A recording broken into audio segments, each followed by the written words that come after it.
మద్దతు ధర రైతుల తీరని కల ఇది. ఏ పంటైనా సరే పెట్టిన ఖర్చుకు వచ్చిన రాబడికి పొంతనే ఉండటం లేదు. ఒక్కో సీజన్లో ఒక్కో రకం కష్టం రైతులది. ప్రస్తుతం రాష్ట్రంలో మామిడి పంట సాగు చేసిన వారికి అడుగడుగునా ఇబ్బందులే. అన్నమయ్య, చిత్తూరు, తిరుపతి జిల్లాలో అధిక విస్తీర్ణంలో సాగయ్యే తోతాపురి మామిడి పంటకు గిట్టుబాటు ధర దక్కడం లేదు. పంట వేసినప్పటి నుంచి మార్కెట్కు తరలించే వరకు అయిన ఖర్చుతో పోల్చితే వస్తున్న ఆదాయం నామమాత్రమే.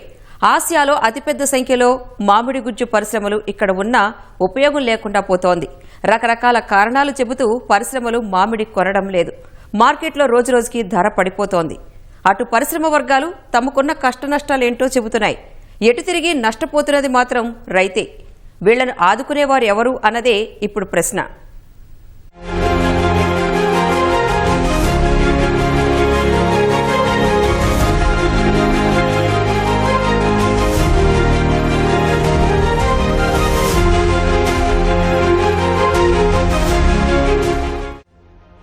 మామిడి గుజ్జు ఎగుమతుల్లో ముందంజ. 1,00,000 టన్నుల పల్ప్ ఇతర దేశాలకు సరఫరా చేయగలిగే సామర్థ్యం. 2 ఏళ్ల క్రితం చిత్తూరు బెల్ట్ వైభవం ఇది. ఇప్పుడు చూస్తే అంతా తారుమారు. నాణ్యమైన పంట పండిస్తున్నా అందుకు తగ్గట్టుగా ధర అయితే దక్కడం లేదు. ముఖ్యంగా గుజ్జు పరిశ్రమలకు కీలకమైన తోతాపురి మామిడి రకం సాగు చేసిన రైతుల పరిస్థితి అయితే అధ్వానం. ఎన్నో ఆశలు, అంచనాలు పెట్టుకుని పండించారు. పంట చేతికొచ్చిన తర్వాత తీరా మార్కెట్ కు వెళ్తే 1,00,000 సమస్యలు. ఏ ఇబ్బందులు ఎదురవుతున్నాయని మామిడి రైతులను అడగ్గా వాళ్ళు ఏం సమాధానం చెప్పారంటే, ఒక 20 సంవత్సరాలు మేము మామిడి తోపులు తోలుతాం మా మండలికి.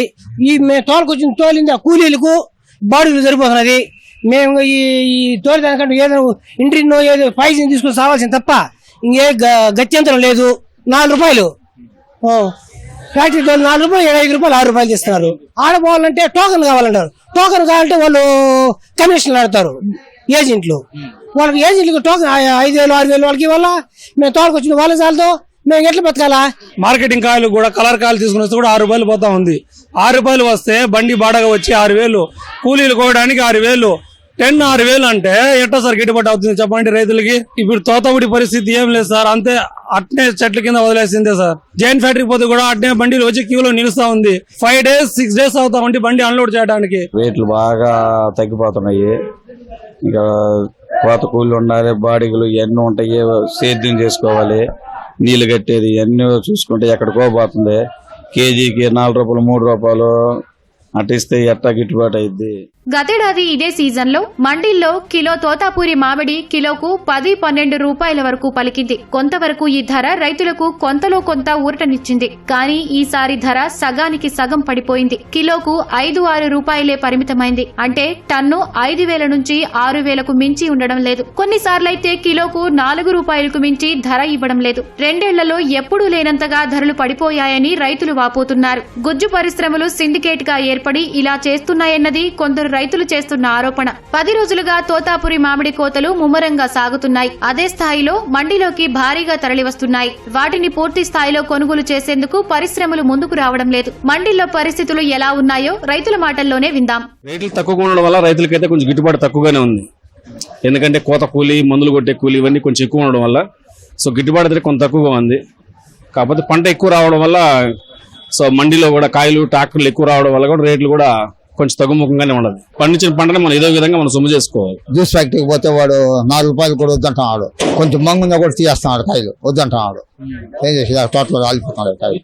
2 సంవత్సరాల క్రితం చూసుకుంటే మనము 30 నుంచి 40 రూపాయలు తోతాపురి అమ్ముకునే పరిస్థితుల్లో మనం ఉంటే ఈ రోజు ఇక్కడ 3 రూపాయలకి, 2 రూపాయలకి, మాక్సిమం అంటే 4 రూపాయలు కాయ బాగుంటాయని కొంటున్నారు.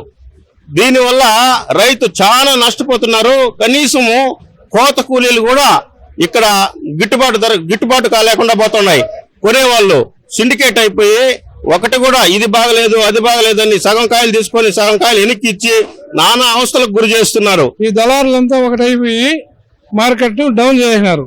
మందుల ఖర్చులు అంతా కోత కూలీలు బాడుగులు ఖర్చులు ఎక్కువ వచ్చాయి. ఒక ట్రాక్టర్ పోయాలంటే 15,000 20,000 ఖర్చు వస్తుంది. చేతికి వచ్చిన పంటతో రైతులు నేరుగా పరిశ్రమల వద్దకే చేరుకుంటున్నారు. ఉమ్మడి చిత్తూరు జిల్లాలో ఉన్న 40 గుజ్జు పరిశ్రమల్లో కొన్నింటిలోనే తోతాపురి కొనుగోలు చేస్తున్నారు. అవసరాలకు మించి వస్తోందని, వచ్చిన పంటంతా కొనాలంటే ఎలా అని పరిశ్రమలు వాదిస్తున్నాయి. అంతేకాదు కొనుగోలుకు ఆంక్షలు కూడా విధిస్తున్నాయి. ఇక్కడ మరో మెలిక ఏంటంటే మామిడి కొనాలంటే ముందస్తుగా టోకెన్లు తీసుకోవాల్సి వస్తోంది. ఆ టోకెన్లు పట్టుకుని రోజుల తరబడి పరిశ్రమల వద్దే పడిగాపులు కాస్తున్నారు రైతులు. కర్మాగారాల బయట ట్రాక్టర్లు, లారీలు భారీగా బారులు తిరుగుతున్నాయి. 2-3 రోజులు ఎండలో నిల్వ ఉంచడం వల్ల సరుకులో దాదాపు 20-30% కాయలు పాడైపోతున్నాయి. అంటే ఆ మేర నష్టపోయినట్టే కదా. పోనీ అంత దూరం పోయి ఓపిగ్గా ఎదురు చూస్తే వాళ్లు ఇచ్చే ధర 5-6 రూపాయలకు మించి ఉండడం లేదు. వచ్చి 3-4 రోజులు అవుతా ఉంది. 5Gలో 6 రూపాయలండి, సన్నిధిలో 6 రూపాయలండి, 7 రూపాయలు అనేసి వచ్చి 3-4 రోజులు అవుతా ఉంది. ఇప్పుడు ఈ రోజు వచ్చి బోర్డు వేసేసినారు 6 రూపాయలు అనేసి. మేమేం కావాలా, వచ్చి 4 రోజులు 3 రోజులు అవుతా ఉంది. మేమేం రైతులు ఏమైపోవాలా? ఈ విషయం 6 రూపాయలు అనే విషయం నిన్న మొన్న తెలిసింటే ఆడేతోలే అంటాం కదా మేము. మన దగ్గర పరిస్థితి ఇలా ఉంటే పొరుగు రాష్ట్రాల్లో ధరలు మరింత పాతాళానికి పడిపోయాయి. ప్రస్తుతం తమిళనాడులోని కృష్ణగిరిలో తోతాపురి కిలోకు కేవలం 2-4 రూపాయలే పలుకుతోంది. అటు కర్ణాటకలోనూ ఇదే పరిస్థితి. ఫలితంగా చిత్తూరు జిల్లా గుజ్జు పరిశ్రమలు పొరుగు రాష్ట్రాల రైతుల నుంచి తక్కువ ధరకు కొనుగోలు చేస్తున్నాయి. ప్రభుత్వం జోక్యం చేసుకుని కనీస ధర నిర్ణయించాలన్నది రైతు సంఘాల డిమాండ్. ఈ గడిచిన 2 సంవత్సరాలుగా ఎందుకనో మామిడికి ధర లేకుండా పోతా ఉంది. మరి తోతాపురికి అసలు ధర లేకుండా పోతా ఉంది. మంది మామిడి కాయ కాదు, మామిడి పండు మంది. ఈ పండులో ఏమవుతుందంటే ఎక్కువ పల్పు వస్తుంది, అంటే బ్రిక్స్ అంటారు వాళ్ళ భాషలో. దాన్ని కూడా వాళ్ళు ఏం చేస్తారంటే కృష్ణగిరిలో రేట్ లేదు, కృష్ణగిరిలో నిజంగా 6 రూపాయలు అయితే చిత్తూరులో 7 రూపాయలు ఉండాలా. అది ఫార్ములా. దీన్ని ముఖ్యమంత్రి గారు నేరుగా మన రైతులతో కలిసి పరిశీలిస్తే తప్పకుండా దీనికి ఒక సొల్యూషన్ వస్తుంది. రైతులకు గిట్టుబాటు ధర లభించేలా చర్యలు తీసుకుంటామని వ్యవసాయ శాఖ ప్రకటించినా క్షేత్రస్థాయిలో అమలు కావడం లేదు. కలెక్టర్లు, ఉద్యాన శాఖ అధికారులు పంటను విడతల వారీగా పరిశ్రమలకు, మార్కెట్కు తరలించడం ద్వారా ఆశించిన ధర లభిస్తుందని సూచిస్తున్నారు. కానీ ఇది చెప్పుకోవడానికి బాగానే ఉన్నా ఓసారి పంట చేతికి వచ్చిన తర్వాత రైతులు ఎక్కువ రోజుల పాటు తమ వద్ద ఎలా ఉంచుకుంటారు అన్నదే ప్రశ్న. పక్వానికి వచ్చిన పంట ఒకేసారి కోయడం తప్ప విడతల వారీగా కోత కోసే అవకాశాలు లేవని, ఈలోపు ఈదురుగాలులు వస్తే పూర్తిగా నష్టపోతామని రైతులు వాపోతున్నారు.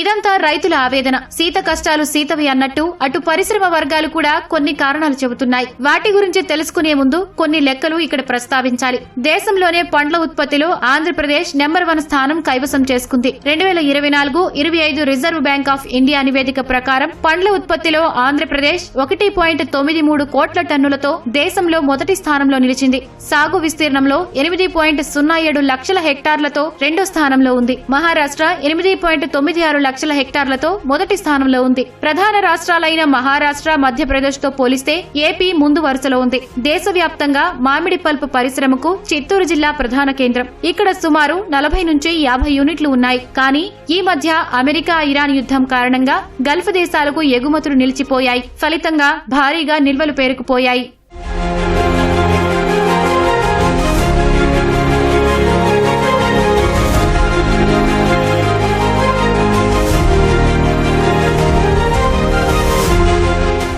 గతంలో పల్ప్ ఆధారిత హెల్తీ బేవరేజెస్ పై 12% జీఎస్టీ ఉండేది. ప్రస్తుతం వీటిని సింథటిక్ డ్రింక్స్ తో కలిపి 40% స్లాబ్ లో చేర్చడం వల్ల పరిశ్రమకు కోలుకోలేని దెబ్బ తగిలిందని పరిశ్రమ వర్గాలు చెబుతున్న విషయం. చిత్తూరు జిల్లాలో పండించే తోతాపురి మామిడిని నేరుగా తినడానికి కాక ఎక్కువ పల్ప్ తయారీకి ఉపయోగిస్తారు. దీని ధర పూర్తిగా ప్రాసెసింగ్ యూనిట్ల మీద ఆధారపడి ఉంటుంది. పల్ప్ యూనిట్ల యజమానులు వారి వద్ద నిలిచిపోయిన స్టాక్ ను చూపించి ఒకే ధర నిర్ణయించడం వల్ల రైతులకు ఆశించిన గిట్టుబాటు ధర లభించడం లేదు. సీజన్ ప్రారంభంలో ఒక ధర ఉంటే కోతలు పెరిగిన ధరను అకస్మాత్తుగా తగ్గించేయడం వల్ల రైతులు నష్టపోతున్నారు. ప్రస్తుత యుద్ధ వాతావరణంతో షిప్పింగ్ ఛార్జీలు పెరగడం, ఆర్డర్లు తగ్గడం వల్ల పల్ప్ ఎగుమతి తగ్గిపోయింది. నిల్వలు పెరిగిపోయాయి. పాత స్టాక్ క్లియర్ కాకపోవడం వల్లే కొత్తగా మామిడిని కొనుగోలు చేసేందుకు వీలు పడడం లేదన్నది పరిశ్రమల నుంచి వినిపిస్తున్న మరో మాట. మనకి మ్యాంగో బోర్డు అనేది 2015-16 చంద్రబాబు గారు అనౌన్స్ చేశారు. మరలా మొన్న ఈ బడ్జెట్లో కూడా మనకి బోర్డు అవసరం అని చెప్పి ప్రకటించారు. కానీ దానికి సంబంధించిన చర్యలు లేవు. ఒక బోర్డు లాంటిది, మ్యాంగో బోర్డు లాంటిది వచ్చినప్పుడు ఏమవుతుందంటే ఇంటిగ్రేటెడ్ డెవలప్మెంట్ కానీ, ప్లాంటేషన్స్ చేయటం, కొత్త కొత్త హైబ్రిడ్ వెరైటీస్ కానీ, డార్ఫ్ వెరైటీస్ కానీ, హై డెన్సిటీ వెరైటీస్ కానీ ఇవి ప్లాంట్ చేయించటం, దానికి తగ్గట్టుగా మార్కెట్ డైవర్సిఫికేషన్ చేయటం, వాల్యూ యాడెడ్ ప్రోడక్ట్స్ చేయటం, ఇట్లాంటివన్నీ ఒక బోర్డు ఉన్నప్పుడు ఒక ఫోకస్డ్ అప్రోచ్లో జరుగుతుంది. కాబట్టి ఆ బోర్డు అనేది చాలా ఎసెన్షియల్ అని చెప్పి మేము ఎప్పటి నుంచో గవర్నమెంట్ రియలైజ్ అయింది, కానీ దానికి సంబంధించిన చర్యలు ఏమీ ముందుకు వెళ్ళటలేదు. అగ్రికల్చరల్ అండ్ ఎలైడ్ యాక్టివిటీస్లో, ప్రొడక్షన్స్లో కానీ మనం చాలా రంగాల్లో కమోడిటీస్లో నెంబర్ 1గా ఉన్నాం. కానీ ఒక్క రీసెర్చ్ బేస్డ్ క్యాంపస్ కూడా మన దగ్గర లేదు. తోతాపురి కాయలు కోసిన తర్వాత ఎక్కువ రోజులు నిల్వ ఉండవు. జిల్లాలో సరిపడా శీతలీకరణ కేంద్రాలు లేవు. కేవలం పల్పు తీయడమే కాకుండా మామిడితో ఇతర ఉప ఉత్పత్తులు తయారు చేసే పరిశ్రమలు, సాంకేతికత అందుబాటులో లేవు. తోతాపురి రకానికి ఈ మధ్య కాలంలో తెగుళ్లు పెరిగాయి. దీనివల్ల నాణ్యత తగ్గి ప్రాసెసింగ్ యూనిట్లు మామిడిని కొనుగోలు చేయడం లేదు. మరి ఈ సమస్యకు పరిష్కారం ఏంటని అడగ్గా AP chamber of commerce federation అధ్యక్షుడు పొట్లూరి భాస్కర్ రావు ఓ సూచన చేశారు. అదేంటంటే, సో ఇప్పుడు సందిగ్ధంలో ఉన్నారు ఇండస్ట్రీ. వీటితో పాటుగా ఏంటంటే ఈ వర్కింగ్ క్యాపిటల్ అనేది వాళ్ళకి బాగా పెరిగిపోతుంది.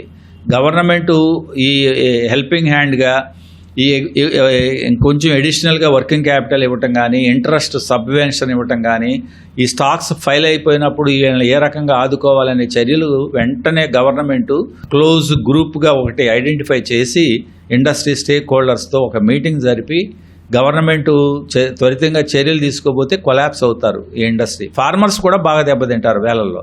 లాస్ట్ ఇయర్ మీరు చూస్తే మేము కొనలేమనుకున్నప్పుడు గవర్నమెంట్ సబ్సిడీ ఇచ్చింది మ్యాంగో మీద సబ్సిడీ ఇచ్చినా వాళ్ళు కొని స్టాక్స్ ఎక్కడ పెట్టుకోగలరు? వాళ్ళ దగ్గర స్టాక్స్ పెట్టుకునే కెపాసిటీ ఉండదు. మార్కెట్లో మూవ్మెంట్ లేనప్పుడు కష్టం. రాష్ట్రం పండ్ల ఉత్పత్తిలో దేశంలోనే ప్రథమ స్థానంలో నిలవడం మంచి విషయమే. కేవలం ఉత్పత్తిలో నెంబర్ 1గా ఉంటే సరిపోదు, తగ్గట్టుగానే ఆదాయము ఉండాలి. అప్పుడే అటు రైతులతో పాటు ఇటు పల్ప్ పరిశ్రమకు ప్రయోజనం ఉంటుంది. ప్రస్తుతం ఎదుర్కొంటున్న సవాళ్లను అధిగమించేందుకు ప్రభుత్వం చొరవ చూపకపోతే కష్టాలు రెట్టింపవడం ఖాయం.